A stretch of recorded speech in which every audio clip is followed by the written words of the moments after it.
Hello guys, so my name is Yuvraj Singh Khurana, studying MBBS Second Prof from GMC Amritsar. So your anatomy teacher, so called anatomy teacher, ठीक है, मेरे पास कोई degree नहीं है but so called, ठीक है. चलो, so हमने पिछली वीडियो में हैंड कर लिया था, ठीक है. So hand is a complex topic.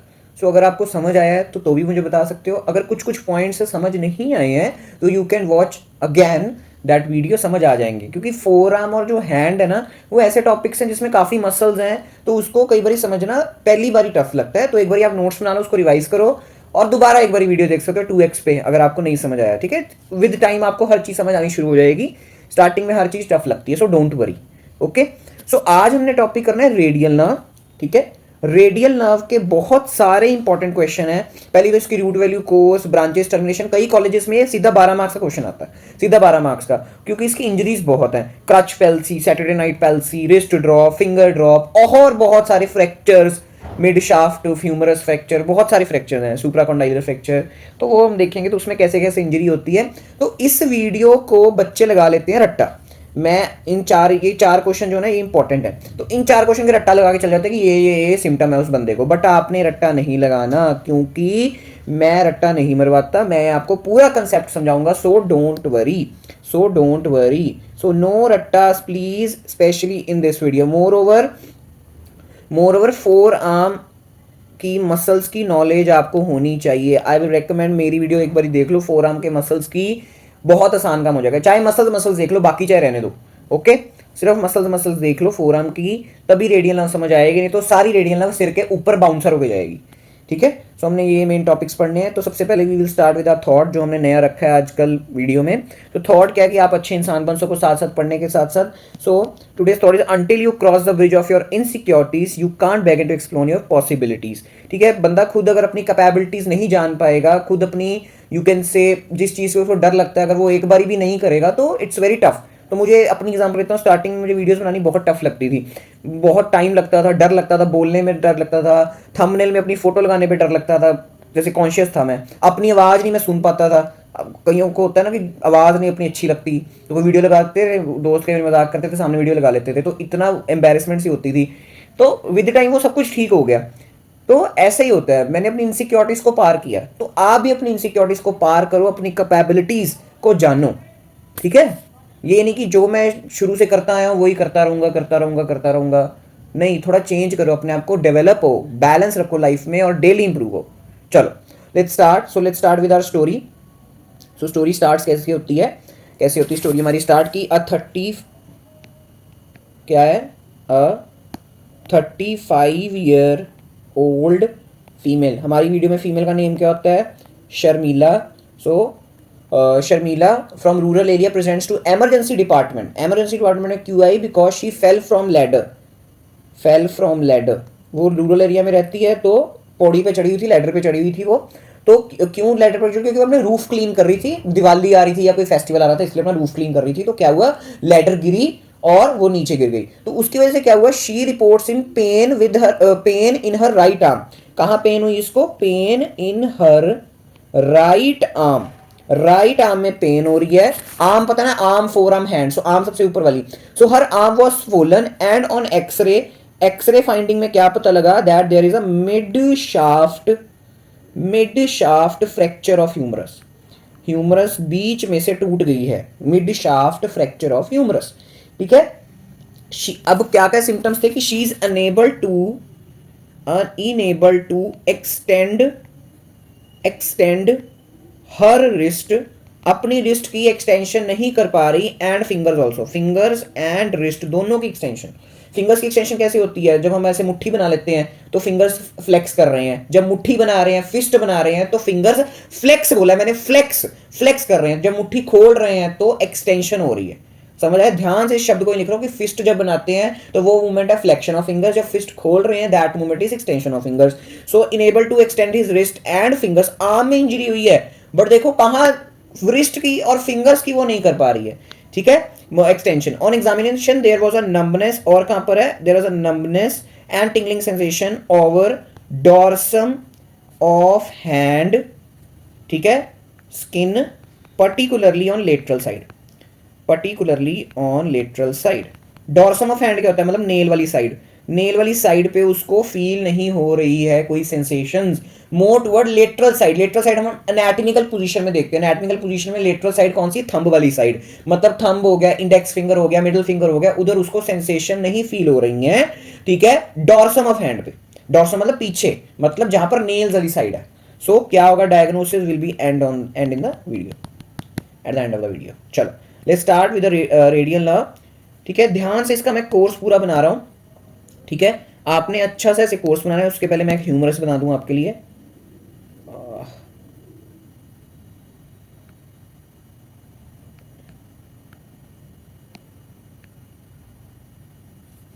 ये मैं क्या बना रहा हूँ, ह्यूमरस, उसका लोअर एंड कैपिचुलम ट्रोक्लिया, और इसका मीडियल कंडाइल क्या होता है, थोड़ा बड़ा होता है लेटरल से, ठीक है। और इधर एक वेरी वेरी इंपॉर्टेंट स्ट्रक्चर होता है ह्यूमरस पे, दैट इज स्पाइरल ग्रूव या रेडियल ग्रूव। इसका नाम ही रेडियल ग्रूव पड़ा है क्योंकि यहाँ से रेडियल में होके जाती है।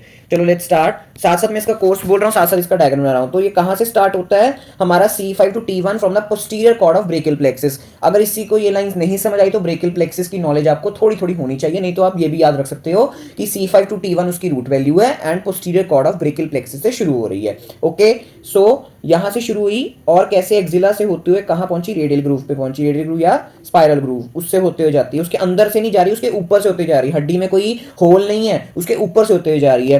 तो उसने होते हुए कैसे यहाँ पर एक ब्रांच देनी है एक्सिला में, यहाँ एक्सिला ना अंडर आर्म्स, ये एक्सिला मेरा, ठीक है, और ये मेरा क्या है, स्पाइरल ग्रूव या radial groove, this is spiral groove या रेडियल ग्रूव, ठीक है। और इसने एक ब्रांच देनी है, एक एक्सिला में देनी है, ठीक है। वो किस मसल को सप्लाई करती है, ट्राइसेप्स, और सेम और एक और मसल को स्पाइरल ग्रूव में देनी है, वो भी ट्राइसेप्स है, मतलब उसने ट्राइसेप्स को दो बारी सप्लाई दे रही है, एक तो एक्सिला में और एक हमारी रेडियल ग्रूव में, ठीक है। उसके बाद क्या हुआ, नीचे गई वो, ठीक है, नीचे गई, ऐसे लेटरल कॉन्डाइल में पहुंची, लेटरल कॉन्डाइल में जब पहुंचती है उसके बाद लेटरल कॉन्डाइल को जब क्रॉस करती है तो दो ब्रांचेस में हो जाती है, अभी बताता हूं। बट उससे होने से पहले एक और मसल को वो सप्लाई करती है before dividing, that is very very very important muscle, ECRL, extensor carpi radialis longus, ठीक है, एक्सटेंसर कार्पल रेडियालिस लॉन्गस, ठीक है। एक्सटेंशन करेगा, कार्पल्स तक पहुंच रहा है, ठीक है, मतलब ये किसकी एक्सटेंशन कराएगा, only extension of wrist, fingers की नहीं, क्योंकि ये सिर्फ रिस्ट तक ही पहुंच रहा है, नाम में ही एक्सटेंसर कार्पेलिस रेडियालिस, रेडियल साइड पे है, कार्पल तक पहुंच रही है, और लॉन्गस है, एक होती ब्रेविस, तो इट्स वेरी वेरी इंपॉर्टेंट, ठीक है। उसके बाद इसने दो नर्व्स में हो जाना है, दो ब्रांचेस में हो जाना है, इस ब्रांच का नाम है सुपरफिशियल ब्रांच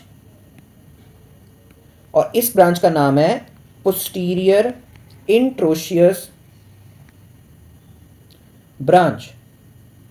ये जो पोस्टीरियर इंट्रोशियस ब्रांच है ये कहां से होते हुए जाती है, ये पियर्स करती है सुपीनेटर को, किसको पियर्स करती है, सुपीनेटर मसल को, जो सुपीनेशन ऑफ हमारी फोरआर्म करवाता है, ठीक है, उसको पियर्स करते हुए ऐसे जाती है नीचे, गई गई गई गई गई गई गई, और आपको पता हो सारे एक्सटेंसर्स को सप्लाई करती है मेरी रेडियल नर्व, इसलिए मैंने कहा था फोरआर्म का देखो थोड़ा, तो ये सारे हमारे एक्सटेंसर्स को सप्लाई करेगी, ठीक है, कि सारे एक्सटेंसर्स को सप्लाई करेगी। मेनली मैं 6 बना रहा हूँ, मेनली 6 ही होते हैं, ठीक है। कौन कौन से हैं, एक्सटेंसर कार्पाई रेडियालिस ब्रेविस, क्योंकि लॉन्गस को पहले ही सप्लाई कर दिया उसने डिवाइड होने से पहले, extensor carpi radialis brevis, then extensor pollicis longus, extensor pollicis brevis, extensor indicis, extensor digiti minimi and extensor digitorum, extensor digitorum, ठीक है, समझ आ गया। चलो अब जो सुपरफिशियल ब्रांच है इसको ध्यान से सुनना, ये भी बहुत इंपॉर्टेंट है। ये सुपरफिशियल ब्रांच क्या करती है, किसको सप्लाई देती है, हैंड की स्किन को, हैंड की पूरी स्किन को नहीं, किसको सप्लाई देती है, मैं यहां पर लिख देता हूं, इट सप्लाइज लेटरल, ध्यान से सुनना, 3.5 फिंगर्स एंड फिंगर्स का किस साइड की, डॉर्सल की, डॉर्सल एस्पेक्ट की, डॉर्सल में पीछे, dorsal aspect and 3.5 and lateral 3.5 dorsum of hand skin except tips of fingers of lateral 3.5। अभी देखो ये लाइन मैंने बड़ी हाई फाई लिख दी है, समझ नहीं आई, अभी हैंड बना रहा हूँ, समझ आ जाएगा। ये देखो मैं अपना ऐसे कोई हैंड बना रहा हूँ, ठीक है। अब मैंने डोर्सम ऑफ हैंड शो करना है तो मैं नेल्स बना दूंगा यहाँ पर, है ना। तो नेल्स मैंने ऐसे बना लिए। तो लेटर मतलब थंब वाली साइड, लेटरल 3.5 मतलब ये फिंगर, ये और ये हाफ, मतलब जो मेरी दिस रिंग फिंगर है वो हाफ, वो, और डोर्सम की स्किन ये दिस, ठीक है। इसको कौन सप्लाई कर रहा है मेरी, कौन सप्लाई कर रहा है मेरी दिस, कौन सप्लाई कर रहा है मेरी, अच्छी तरह बनाता हूँ, कौन सप्लाई कर रहा है मेरी, हमारी रेडियल नर्व, ओके। बट आप ध्यान से देखो कि मैंने टिप्स पे कलर नहीं किया, क्योंकि जो टिप्स हैं दिस दिस दिस, येलो नहीं यूज करते, कोई और करते हैं, जो ये मेरी टिप्स हैं this, tips of dorsum of fingers, तो ये कौन सप्लाई कर रहा है, मेरी मीडियन नर्व सप्लाई कर रही है। So it is supplied by the radial nerve, और ये मेरी कौन सप्लाई कर रहा है, ठीक है, मीडियन नर्व। समझ आ गया। बट जो मीडियन नर्व होती है इतनी सिग्निफिकेंट नहीं है टिप्स पे, बट पढ़ाने को पढ़ा देते हैं। बट रेडियल नर्व जब डैमेज होती है तो पूरा 3.5 लेटरल साइड का डोर्सम ऑफ हैंड पे सेंसेशन चले जाती है, टिप्स पे भी कई बार चले जाती है। सो इतना सिग्निफिकेंट नहीं है, बट पढ़ाने को पढ़ाना पड़ता है। बट यही कंसेप्ट यही है। तो आपको ये सारी समझ आई, जिसको ये समझ आ गई, जिसको ये नर्व का पाथवे वगैरह समझ आ गया, और इन मसल्स के काम आपको पता है, फोर आर्म में मैंने जो पढ़ाए हैं, तो कुछ भी नहीं है। आर्म में ट्राइसेप्स का काम पता है ना, ट्राइसेप्स क्या करता है, extension of the elbow, triceps क्या करता है, एक्सटेंशन ऑफ द एल्बो, ठीक है। तो अब आपके लिए इंजरीज बिल्कुल हलवा है, जिसको नहीं तो बच्चे क्या करेंगे, रट्टा मार के जाएंगे, बट आपने कंसेप्ट बनाना अपना, ठीक है। चलो हम आगे पढ़ते हैं, ठीक है। तो सबसे पहली very very important injury, crutch palsy. Crutch क्या होते हैं, ये होते हैं crutches, this is crutch. Crutch जो पैरालाइज्ड पर्सन यूज करते हैं फॉर वॉकिंग, ठीक है, जिनकी लेग पैरालाइज्ड होती है। तो क्रचेस से क्या होता है, जो ये ना एक्जिला पे प्रेशर लगाते हैं, तो एक्जिला पे प्रेशर लगाने से क्या होता है, रेडियल नर्व एक्जिला से होते हुए जाती है ना, तो वो हो जाती है कंप्रेस। पहले इसका स्क्रीनशॉट ले लो जिसने लेना है, ठीक है। तो वो हो जाती है हमारी कॉम्प्रेस, ठीक है। तो वो हो जाती है मेरी कॉम्प्रेस, ओके। तो वो होगी मेरी कंप्रेस। उसकी वजह से क्या होगा, रेडियल नर्व अगर यहां पर कंप्रेस हुई है, जहां पर मैंने क्रॉस मारा है, यहां पर अगर कंप्रेस हो गई तो क्या होगा, नीचे जो सारी की सारी नर्व है सारी खत्म, क्योंकि सेंसेशन ऊपर से आ रही है ना, स्पाइनल कॉर्ड सेंसेशन सीएनएस से आ रही है, तो ये सारी नर्व गई मेरी, क्योंकि एक्जिला में ही कंप्रेशन हो गया, क्योंकि एक्जिला में ही कंप्रेशन हो गया। अच्छा चलो, यहां से अगर नर्व चली जाएगी तो क्या क्या सिम्टम्स होंगे, सबसे पहले क्या आ जाएगी, ट्राइसेप्स काम नहीं कर पाएगी। तो ट्राइसेप्स काम कर नहीं कर पाएगी तो उसकी वजह से, अच्छा पहले इसका ये क्रच पैल्सी हो गया, ठीक है। इसका क्लिनिकल रिप्रेजेंटेशन क्या होगी, क्या होगी, मोटर फीचर मतलब मसल्स, मोटर का मतलब है मसल्स, मसल्स कैसे इफेक्ट होंगी, फ्लेक्स्ड एल्बो। फ्लेक्स्ड एल्बो क्यों होगी, मेरी एक्सटेंशन ऑफ एल्बो नहीं हो पा रही, क्योंकि ट्राइसेप्स पैरालाइज हो गई है। समझ रहे हो, रट्टा नहीं मैंने मारा, सिर्फ डायग्राम दिमाग में मेरे। उसके बाद क्या होगा, अब ये जो ईसीआरएल है, ईसीआरएल और ये जो ये एक्सटेंसर्स है सारे, ये क्या करवाते हैं, रिस्ट की क्या करवाते हैं, मेरी रिस्ट की क्या करवाते हैं, बेसिकली ईसीआरएल या ये वाले एक्सटेंसर्स क्या करवाते हैं, रिस्ट की एक्सटेंशन करवाते हैं। अब रिस्ट की एक्सटेंशन नहीं हो पाएगी तो क्या हो जाएगा, रिस्ट ड्रॉप हो जाएगा, जो कि वेरी वेरी इंपॉर्टेंट क्वेश्चन है for university exam, wrist drop. तो रिस्ट ड्रॉप एक सिम्टम है बेसिकली, ठीक है। क्रच पैल्सी में होता है और सैटरडे नाइट पैल्सी में होता है रिस्ट ड्रॉप, ठीक है। किस किस पैरालिसिस में होता है, crutch palsy and Saturday night palsy, ठीक है। तो रिस्ट ड्रॉप क्यों है, due to extensors of the forearm paralyse हो गए हैं, इस करके हमारी जो यू कैन से एक्सटेंशन नहीं हो पा रही फोर आर्म की। अच्छा, अब जो जो एक्सटेंसर डिजिटोरम है, एक्सटेंसर डिजिटी मिनिमी, इंडिसिस, पॉलुसिस, ये सब क्या कर रहे हैं, बेसिकली डिजिटोरम सारी फिंगर्स की एक्सटेंशन करवा रहा है। तो ये भी पैरालाइज हो गया है ना, ऊपर से ही पैरालिसिस हुई पड़ी है, यहां से ही पैरालिसिस होगी, सारी नर्व नीचे वाली जाएगी, तो ये पैरालाइज हो गया। उसकी वजह से क्या होगा, उसकी वजह से क्या होगा, मेरी फिंगर्स की एक्सटेंशन नहीं हो पाएगी, ठीक है। फिस्ट मेरी खुल नहीं पाएगी, मतलब फिंगर्स क्या हो जाएंगी, फ्लेक्स्ड चली जाएंगी, इसलिए इसको बोलते हैं फिंगर ड्रॉप। इसलिए इसको क्या बोलते हैं, फिंगर ड्रॉप, क्योंकि एक्सटेंसर डिजिटोरम अफेक्टेड है। समझ आया, ओके। और स्किन का क्या हो जाएगा, सेंसरी लॉस हो जाएगा on the dorsum of the head, dorsum of the hand, sensory loss of the 3.5 lateral fingers on the dorsum of the hand. देखो कितनी आसान है, अगर आप इसको कंसेप्ट से पढ़ो तो सिंपल, कितना मजा आया पढ़ के, सीखने को मिलता है कुछ नया, ऐसे पढ़ना है आपने, ओके। चलो समझ आ गया। अब हमने इंजरी कर दी स्पाइरल ग्रूव में, ठीक है। नेक्स्ट इंजरी होगी मेरी स्पाइरल ग्रूव में, बट ये मेरी सप्लाई अभी भी चल रही है ट्राइसेप्स वाली, है ना, ये ट्राइसेप्स वाली चल रही है, स्पाइरल ग्रूव में मैंने इंजरी कर दी। तो क्या होगा, यहां पर इंजरी हुई, यहां पर ध्यान रखना, यहां पर हुई, पहले यहां पर हुई थी, ठीक है। ओके चलो, तो अच्छा रिस्ट ड्रॉप ऐसा होता है, देख लो मैं यहाँ पर पिक ले, वहाँ रह गई मेरी, ये होता है रिस्ट ड्रॉप, फ्लेक्स हुई पड़ी रिस्ट, ऐसे फ्लेक्स नीचे गिरी हुई है, ये मैंने फोरआर्म की वीडियो में भी इसका ही केस लिया था। चलो, Saturday night palsy and honeymoon palsy. अब इसको हनीमून पैल्सी क्यों बोलते हैं, ध्यान से सुनना, थोड़ा नॉटी सा रीजन है इसका, ठीक है, बट है बुक्स में लिखा होता है इसलिए मैंने लिया, नहीं तो मैंने नहीं लेना था। हनीमून पैल्सी, हनीमून पैल्सी पर क्यों बोलते हैं इसको, हनीमून पैल्सी इसलिए बोलते हैं क्योंकि अब जब एक पार्टनर, ठीक है, सपोज करो एक लड़की अपने हस्बैंड के आर्म पे सिर रख के सो गई, ठीक है, आफ्टर हनीमून जो भी कहते हैं, तो सिर रख के सो गई, उसकी वजह से क्या होगा, उसकी वजह से क्या होगा, हस्बैंड की जो रेडियल नर्व है ह्यूमरस पे, स्पाइरल ग्रूव पे, वो सिर रख के सोई पड़ी है, तो उसकी कंप्रेशन हो जाएगी, ठीक है, इसलिए कंप्रेशन हो जाती है। इसलिए इसका रीजन क्या है, occurs when the one of the one's head और body rest on the person's arm for extended period of time during sleep. समझ रहे हो कि एक बंदा दूसरे बंदे के आर्म पे सिर रख के ज्यादा देर सो गया, और वो भी स्पाइरल ग्रूव था ज्यादा टाइम के लिए, तो कंप्रेशन हो जाएगी रेडियल नर्व की, ठीक है, एक ये हनीमून रीजन हो गया। बट इसको सैटरडे नाइट पैल्सी क्यों बोलते हैं, ये देखो, ये बंदा देख रहे हो, तो ये अंग्रेजों के चौंचले हैं सैटरडे नाइट पैल्सी की, वो सैटरडे पार्टी करके आते हैं। इंडिया में तो भाई अंकल्स कभी भी पार्टी कर लेते हैं 7 बजने के बाद, ठीक है, 7-8 बजने के बाद अंकल्स की पार्टी शुरू हो जाती है, ठीक है। तो बट अंग्रेजों का क्या होता है, वो अंग्रेजों के चौंचले क्या है, अंग्रेजों ने ऐसी नाम रखे हैं सैटरडे नाइट पैल्सी के, कि ये जैसे बंदा सैटरडे को क्या कहते हैं पार्टी करके आया, नशे में धुत पूरा कमरे में आया और ऐसी चेयर पे सो गया, तो ऐसे चेयर पे सोने की वजह से क्या होगा, यहां पर क्या होगी, उसकी कंप्रेशन हो जाएगी। ऐसे ही ये जो इसका सरफेस है, कितनी देर तक, बंदा नशे में है, उसको कुछ नहीं पता, कितनी देर तक कंप्रेशन हो ही गई, हो ही गई, हो ही गई, तो स्पाइरल ग्रूव में क्या हो जाती है, कंप्रेशन हो जाती है, ठीक है, स्पाइरल ग्रूव में रेडियल नर्व की कंप्रेशन हो जाती है, तो इसकी वजह से इसका नाम सैटरडे नाइट पैल्सी पड़ा या हनीमून पैल्सी पड़ा, नॉटी सा नेम है इसका, ठीक है। So occurs after the deep alcohol induced sleep with arm draped over the hard surface such as chair back और एज ऑफ टेबल, बंदा धुत पड़ा सो गया, ठीक है।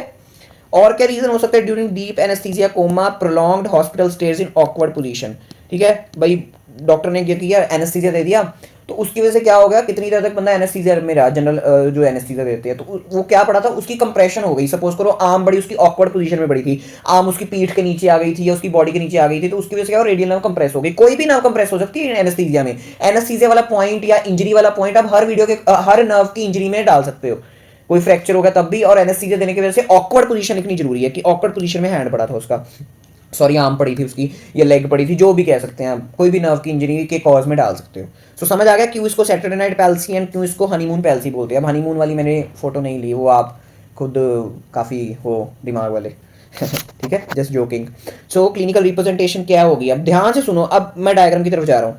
अब मेरी यहाँ पर इंजरी हुई है, यहां पर नहीं कह सकते, यहां पर इंजरी हुई है, तो क्या होगा, एक ट्राइसेप्स को तो नर्व सप्लाई चलेगी बट दूसरी नहीं जा पाई, समझ रहे हो, एक ट्राइसेप्स को सप्लाई चलेगी, दूसरी सप्लाई ट्राइसेप्स को नहीं जा पाई, मतलब क्या हुआ, मतलब मेरी एक्सटेंशन ऑफ एल्बो तो होगी but there will be weakness in the extension of elbow, elbow सही तरह एक्सटेंड नहीं हो पाएगी बट एक्सटेंड हो रही है। बट एक्जिला में जब इंजरी हुई थी क्रच में, तो एक्सटेंड हो ही नहीं पा रही थी, बट यहां पर वीकनेस होगी क्योंकि एक नर्व सप्लाई चली गई है ट्राइसेप्स को, बाकी सारे फीचर्स वही रहेंगे, ईसीआरएल भी सारा चला जाएगा, बाकी जहां पर इंजरी होती है ना उसकी सारी वाली नीचे वाली नर्व चले जाती है, ठीक है, तो नीचे वाली सारी नर्व चलेगी, तो रिस्ट ड्रॉप होगा, फिंगर ड्रॉप होगा, सेंसेशन चली जाएंगी dorsum of hand, lateral 3.5 finger से, ऐसे। कितना अच्छा कंसेप्ट हमने समझ लिया, ठीक है। सो वही सारे फीचर्स हैं कि एक तो weakness in the elbow extension, weakness होगी बट हो पाएगी क्योंकि ट्राइसेप्स इज पार्शियली इन्वॉल्व, ठीक है, और रिस्ट ड्रॉप तो होगा क्योंकि ईसीआरएल भी डैमेज्ड है, पैरालाइज्ड है, और बाकी फोरआर्म की एक्सटेंसर्स भी डैमेज्ड है, फिंगर ड्रॉप भी होगा क्योंकि एक्सटेंसर डिजिटोरम अफेक्टेड है, सेंसरी लॉस भी होगा क्योंकि सुपरफिशियल ब्रांच अफेक्टेड है, ठीक है। चलो अब है next is lateral epicondyle fracture, यहां पर इंजरी हुई है, यहां लेटरल एपिकोंडाइल के फ्रैक्चर पे, तो क्या होगा बताओ आप, मैंने क्या बोला था कि जो ईसीआरएल है वो लेटरल एपिकोंडाइल पे वो बाइफरकेट करती है radial nerve into superficial and posterior interosseous you can say branch, तो ईसीआरएल बच जाएगा, ईसीआरएल बच गया, अब एक भी मसल बच गई यहां पर इंजरी हुई है, यहां पर दिस, यहां पर फ्रैक्चर हुआ, बट ईसीआरएल को तो पहले सप्लाई मिल गई थी, तो एक भी मसल बच गई, दैट इज ईसीआरएल बच गई, तो एक्सटेंशन ऑफ रिस्ट होगी, बट वीकनेस होगी एक्सटेंशन ऑफ रिस्ट में, क्योंकि बाकी मसल्स अभी पैरालाइज्ड हैं, क्योंकि यहां पर इंजरी हुई है, ये सारी नीचे नर्व चली गई है। मैं क्या कह रहा हूं, जहां पर इंजरी होती है उसकी सारी नीचे वाली नर्व चली जाती है। तो समझ रहे हो कि नहीं समझ रहे हो? तो ईसीआरएल अभी काम कर रहा है, तो एक्सटेंशन ऑफ एल्बो होगी, ठीक है, एल्बो बोल रहे हैं, एक्सटेंशन ऑफ रिस्ट होगी, रिस्ट रिस्ट बोला मैंने, एक्सटेंशन ऑफ रिस्ट होगी, बट देयर विल वीकनेस, क्योंकि ये अभी पैरालाइज्ड है, और फिंगर ड्रॉप भी होगा और सेंसरी लॉस भी होगा। देखो कितना अच्छा कंसेप्ट हमने समझ लिया। This is lateral epicondyle fracture, ECRL is spared, ध्यान रखना इस पॉइंट को। So there will be no wrist drop but weakness in extending of wrist. अब अगर आपको रिस्ट ड्रॉप का क्वेश्चन आ रहा है, तो रिस्ट ड्रॉप का क्वेश्चन में आपने दो केस लिखने हैं, एक तो एक्सिला में इंजरी होती तब भी रिस्ट ड्रॉप होता है, और एक स्पाइरल ग्रूव में इंजरी होती तब भी हमारा रिस्ट ड्रॉप होता है। बट अगर लेटरल एपिकोंडाइल पे इंजरी हुई है तो हमारा रिस्ट ड्रॉप नहीं होगा। तो रिस्ट ड्रॉप का क्वेश्चन आ रहा है तो आपने दो केस लिख के आने हैं, एक एक्सिला की इंजरी का जिसको क्रच पैल्सी बोलते हैं, और एक स्पाइरल ग्रूव की इंजरी का जिसको सैटरडे नाइट पैल्सी बोलते हैं या हनीमून पैल्सी बोलते हैं, ठीक है। फिंगर ड्रॉप अभी भी होगा क्योंकि एक्सटेंसर डिजिटोरम खराब है, ठीक है, एक्सटेंसर डिजिटोरम मेरा अभी खराब है, ओके। चलो सेंसरी लॉस भी होगा क्योंकि सुपरफिशियल ब्रांच भी मेरी अभी खराब है। सुपिनेटर कंप्रेशन सिंड्रोम या रेडियल हेड फ्रैक्चर, अच्छा सुपरफिशियल कंप्रेशन सिंड्रोम को बोलते हैं arcade of Frohse, arcade of Frohse, arcade of Frohse, supinator compression syndrome या रेडियल हेड फ्रैक्चर में सेम सिम्टम्स हो गए। अब ये देखो यहां पर मेरी इंजरी हुई है, यहां पर इंजरी हुई है, तो ये वाली नर्व जाएगी, सुपरफिशियल अभी काम करती रहेगी क्योंकि ये अलग हो चुकी है। यही इधर की कॉन्सेप्ट है कि सुपरफिशियल ब्रांच को कुछ नहीं होगा, तो सेंसरी लॉस नहीं जाएगा क्योंकि सुपिनेटर ने कंप्रेस, अब सुपिनेटर के दो हेड से होते हुए जाती है, तो सुपिनेटर कंप्रेस कर सकती है इस नर्व को, तो इसलिए मेरी ये नर्व कंप्रेस हो जाएगी जिससे पोस्टीरियर इंट्रोशियस ब्रांच को खराबी होगी, या रेडियल नर्व जो फ्रैक्चर हो जाएगा, तो रेडियस इस साइड पड़ी होती है, तो सिर्फ मेरी यहां पर ही इंजरी होगी, तो मेरी सुपरफिशियल ब्रांच बच जाएगी। समझ आया? ओके, सुपरफिशियल ब्रांच बच जाएगी। मैं बार बार बोल रहा हूं फोर आर्म की वीडियो की नॉलेज होनी चाहिए प्लीज, ठीक है। तो मोटर फीचर्स क्या क्या होंगे, normal extension of elbow, extension क्यों है नॉर्मल ऑफ एल्बो की, क्योंकि ट्राइसेप्स मेरा काम कर रहा है, no wrist drop but there will be weakness, क्योंकि बाकी काम कर रही है, बाकी नहीं काम कर रही, सिर्फ ईसीआरएल काम कर रहा है, एक्सटेंसर कार्पाई रेडियलिस लॉन्गस, सिर्फ वही काम कर रहा है, और फिंगर ड्रॉप होगा ही होगा क्योंकि एक्सटेंसर डिजिटोरम पैरालाइज्ड है। समझ आया? सेंसरी फीचर्स क्या क्या होंगे, नो लॉस ऑफ सेंसेशन, क्योंकि सुपरफिशियल ब्रांच मेरी डैमेज ही नहीं हुई ना यार, खत्म, ओके खत्म। इसको क्या बोलते हैं, आर्केड ऑफ फ्रॉशे या सुपिनेटर का, ये दोनों सेम है दिस, ठीक है। और यही सेम फीचर्स एंड मैंने लिखा है, और नहीं लिखा, और होता है सेम नेम, नहीं एंड लिखा है, रेडियल हेड फ्रैक्चर में भी सेम सिम्टम्स आते हैं, ठीक है। चलो चलो, अब सुपरफिशियल ब्रांच की सिर्फ इंजरी हो रही है, कॉज क्या हो सकता है, ट्रॉमा हो सकता है, या टाइट राइट रिस्ट बैंड जब हम बांधते हैं तो थोड़ी देर के लिए सेंसेशन चली जाती है, खुद आप नोटिस करना, ठीक है। तो उससे क्या होगा, अच्छा सुपरफिशियल ब्रांच ऑफ रेडियलम हमने और कहाँ पढ़ी है, जिसने अच्छी तरह अपर लिम पढ़ा हो, जिसने अच्छी तरह मेरी बातें सुनी हो, दैट इज क्यूबिटल फोसा में भी पढ़ी हैं, फ्लेक्सर रेटिनाकुलम के ऊपर से होते हुए जाती हैं, तो इट्स इंपॉर्टेंट, ठीक है। तो क्यूबिटल फोसा में आपको मेन पता होनी चाहिए, पढ़ी हमने। तो सुपरफिशियल ब्रांच की इंजरी हुई तो क्या होगा, कोई मोटर फीचर नहीं आएगा, नो मोटर फीचर, क्योंकि मेरी मसल्स तो काम कर रही हैं, क्योंकि मेरी मसल्स तो काम कर रही है ना यार। सिर्फ क्या फीचर आएंगे, सिर्फ सेंसरी फीचर्स आएंगे, that is sensory loss of the dorsum of the hand on the lateral 3.5 fingers, ठीक है, लेटरल 3.5 फिंगर स्पेस सिर्फ सेंसरी लॉस होगा, मोटर फीचर्स नॉर्मल रहेंगे। इंपॉर्टेंट क्वेश्चन क्या क्या है इस वीडियो के, देखो कितना अच्छा हमने डायग्राम बनाया। अच्छा ये रिस्ट ड्रॉप का आप डायग्राम बनाना खुद, इंपॉर्टेंट, ड्रॉ इन नोट्स, ऐसे हैंड को नीचे गिरता हुआ दिखा दो, क्योंकि आपने बनाना है पेपर में रिस्ट ड्रॉप ऐसे दिखाते हुए, तो कार्टूनिक डायग्राम आप स्किन कलर भर के आ जाना उधर। सो ड्रॉ इन नोट्स, ठीक है, मैंने लेना भूल गया बट क्योंकि इजी, रिस्ट ड्रॉप सबसे इंपॉर्टेंट क्वेश्चन है, मैंने आपको बता दिया कैसे ड्रॉ, कैसे आपने अटेम्प्ट करना है, by designing the two case, एक एक्सिला में इंजरी हो रही है जिसको क्रच पैल्सी बोलते हैं, ऐसे आपने लिखना है हेडिंग की, एक्सिला में एक बार इंजरी, पहले रेडियल नर्व का पूरा डायग्राम बनाना है, फिर एक्सिला में इंजरी करवानी है, फिर उसके बाद हमारी कहाँ इंजरी करवानी है आपने, कहाँ इंजरी करवानी है आपने मेरी स्पाइरल ग्रूव में। तो आपने ऐसे क्रॉस नहीं मार के आने जैसे मैंने यहाँ पर मारे थे, ऐसे क्रॉस नहीं मार के आना कि यहाँ पर इंजरी हो रही है मेरी, नो, सिर्फ रेडियल नर्व का डायग्राम बनाना है, क्रॉस ऐसा लगता है कि हाँ भाई आपने काट ही दिया अपना डायग्राम, तो कई टीचर सनकी होते हैं पूरे, वो गुस्से में पूरा क्वेश्चन गलत कर देंगे, तो that's why. So wrist drop में से दो केस बनाने, क्रच पैल्सी भी क्वेश्चन आ सकता है, सैटेलाइट पैल्सी भी आ सकता है, और long question on the various injuries of the radial nerve आ सकता है, ठीक है। सो आपको पता होना चाहिए सब कुछ, ओके। एमसीक्यूज क्या क्या, which of the following characteristic feature of the radial nerve injury at the spiral group, मतलब Saturday night palsy, complete palsy no, partial होता है, loss of sensation of the palmar surface no, dorsal surface, wrist drop बिल्कुल सही, wrist drop होता है, inability to flex elbow no, extend elbow होता है पहली बात, तो ट्राइसेप्स एक्सटेंड करता है ना। Radial nerve divides into superficial and deep branches at the level of, मैंने कितनी बारी बोल दिया, lateral epicondyle. Crutch palsy affects the radial nerve at level of axilla, ठीक है।